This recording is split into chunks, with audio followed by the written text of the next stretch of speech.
Depuis quelques jours, dans le monde de la guitare, un nom revient partout. Fender. Mais cette fois, pas pour célébrer un nouveau modèle. Fender est au centre d'un énorme bad buzz. La marque américaine est accusée par une partie des guitaristes, des luthiers et des fabricants de vouloir reprendre le contrôle d'une forme devenue mythique, celle de la Stratocaster. Et forcément, dans le monde de la guitare, ça ne passe pas.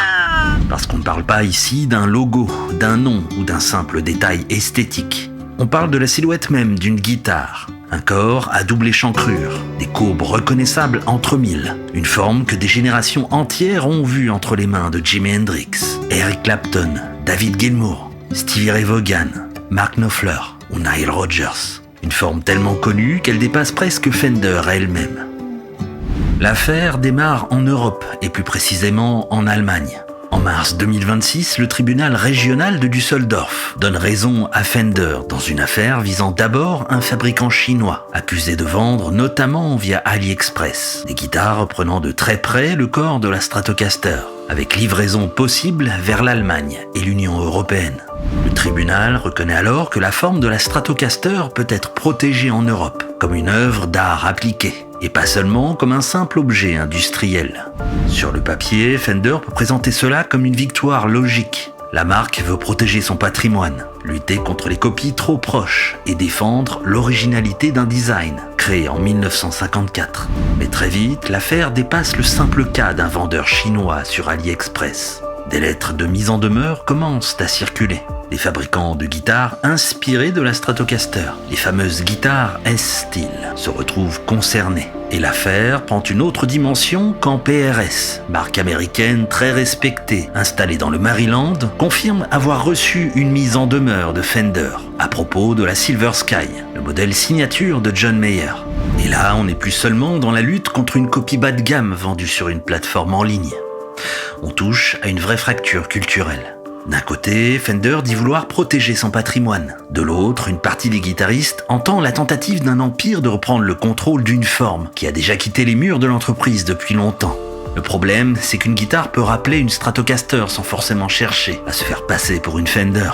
Elle peut avoir une silhouette familière, 3 micros simples, un certain équilibre général et pourtant appartenir à une autre marque, à une autre intention, à une autre histoire. Et c'est là que la frontière devient floue, entre l'inspiration, l'hommage, l'évolution et la copie pure. Personne ne voit exactement la même limite. Fender affirme aujourd'hui ne pas vouloir attaquer toutes les guitares à double échancrure, mais viser les copies trop proches du dessin exact de la Stratocaster.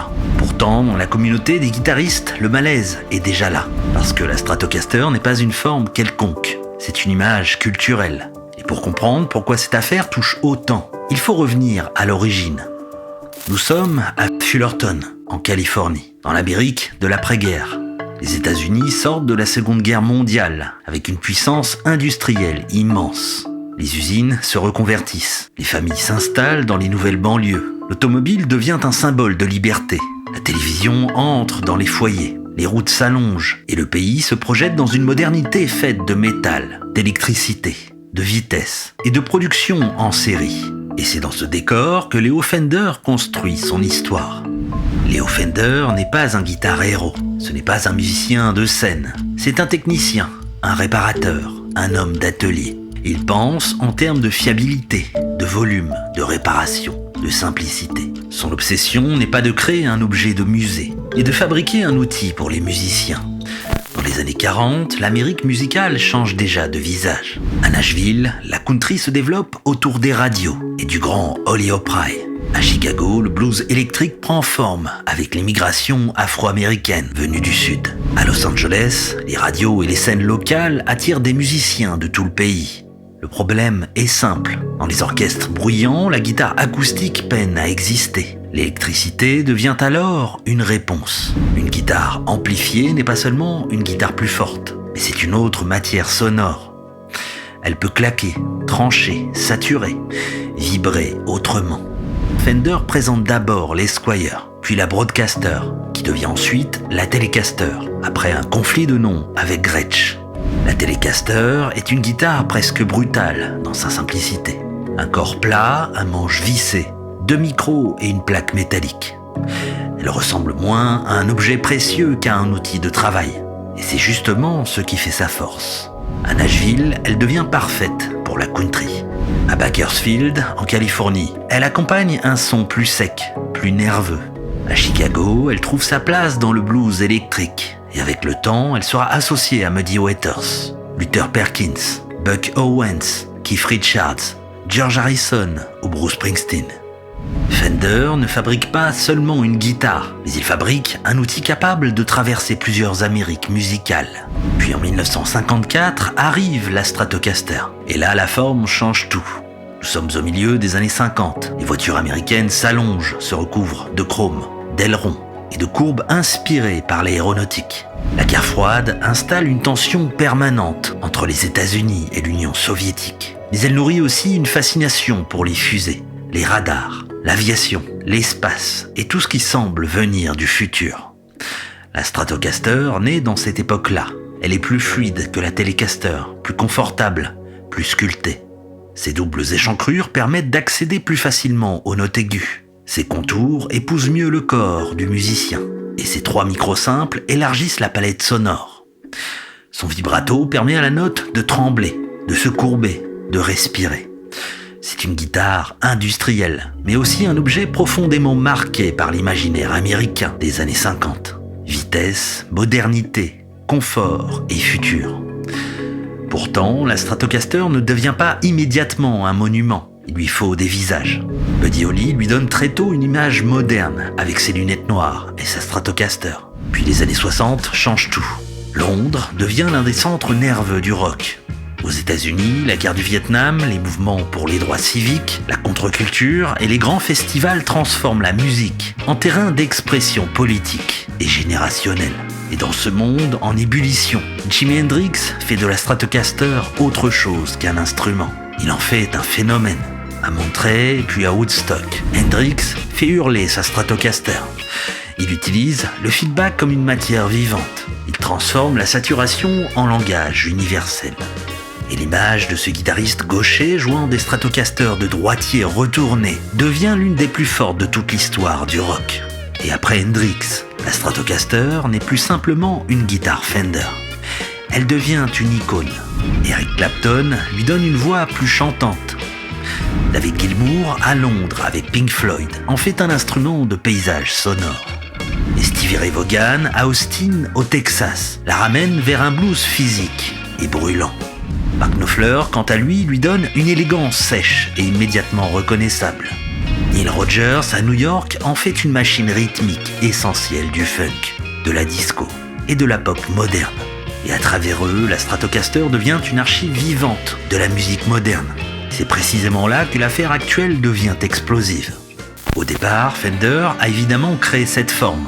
La Stratocaster ne tombe pas du ciel. Elle est le fruit d'un moment, d'un lieu, d'un travail, d'une recherche très concrète autour du confort, du son et de la production. Et en 70 ans, cette forme a changé de statut. Elle a inspiré des milliers de musiciens, influencé des centaines de fabricants, accompagné des disques, des concerts, des révolutions culturelles et des vies entières de guitaristes. Dans les années 70 et surtout dans les années 80, la Stratocaster devient une base de travail pour toute une industrie. Au Japon, des fabricants produisent des guitares inspirées de grands modèles américains, parfois avec une qualité telle que Fender et Gibson sont obligés de se remettre en question. Aux États-Unis, Charvel ou Jackson adoptent cette silhouette au hard rock et au metal. À Los Angeles, dans les années 80, la Strat devient peu à peu la Super Strat, avec des micros plus puissants, des manches plus rapides et des vibratos qui tiennent mieux l'accord. Ibanez, ESP, Yamaha, Schecter, Suhr, Tom Anderson, PRS, Harley Benton et une multitude de luthiers indépendants travaillent, chacun de leur manière, autour de cette même idée. Une guitare confortable, expressive, à double pan coupé, capable de s'adapter à presque tous les styles. Certains sont de simples copies, d'autres sont de véritables réinterprétations. Et entre les deux, il existe une zone grise immense. Et c'est cette zone qui est aujourd'hui au cœur du bad buzz. Fender dit « Nous voulons protéger nos modèles historiques contre les copies trop proches ». Et les guitaristes répondent que cette forme fait désormais partie d'une culture beaucoup plus large que le catalogue Fender. Les petits fabricants craignent qu'un géant musical puisse refermer un espace créatif dans lequel toute une partie de l'industrie de la guitare s'est construite. Et c'est là que l'image de Fender se retourne contre elle, car il n'est plus un petit atelier de Fullerton. C'est une puissance mondiale, une marque populaire, patrimoine industriel et presque luxueuse à la fois. Elle vend des guitares sur tous les continents, produit aux États-Unis, au Mexique et en Asie. Et parle aussi bien aux débutants qui achètent sa première Squier qu'aux collectionneurs qui rêvent d'un modèle custom shop. Quand une petite entreprise protège une idée pour survivre, beaucoup peuvent comprendre. Mais quand un empire culturel cherche à reprendre le contrôle d'une forme devenue aussi commune dans l'imaginaire musical, la réaction est forcément plus violente.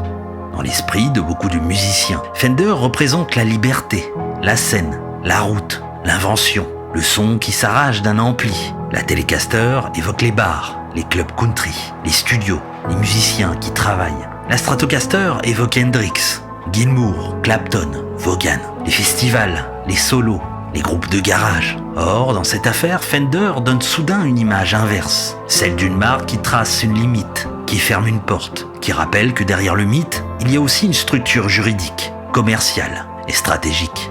Et c'est peut-être ça qui choque autant. Alors bien sûr, la position de Fender peut se comprendre. Une entreprise a le droit de protéger son patrimoine, surtout face à des copies industrielles qui reprennent presque exactement ses designs et profitent de sa notoriété. Mais la guitare électrique n'a jamais été un objet figé. Elle a toujours été bricolée, modifiée, copiée, réparée, améliorée. Des musiciens ont changé les micros, poncé les manches, repeint les corps, assemblé des pièces venues de plusieurs instruments. Des luthiers ont repris des formes connues pour les adapter à d'autres usages. Des marques concurrentes ont observé ce qui fonctionnait, puis l'ont transformé. C'est parfois injuste, parfois brillant, parfois opportuniste. Et c'est aussi comme ça que la culture de la guitare s'est construite. Au fond, cette polémique dépasse largement Fender. Elle raconte le moment où une invention cesse d'être seulement un produit pour devenir un langage commun. Alors, après 70 ans d'histoire, la forme de la Stratocaster n'est plus seulement un dessin industriel.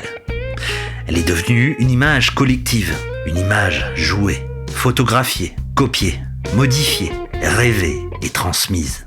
La Stratocaster appartient évidemment à Fender par son origine, son nom et son histoire, mais elle appartient également à quelque chose de plus vaste. Elle appartient à Fullerton, à Nashville, à Chicago, à Londres, à Austin, à New York ou à Seattle. Elle appartient aux grandes scènes, aux studios, aux garages et aux chambres d'adolescents. Elle appartient à Hendrix, à Gilmour, à Vaughan, à Nile Rodgers, mais aussi à tous les anonymes qui ont acheté une copie parce qu'ils n'avaient pas les moyens de s'offrir une vraie Fender.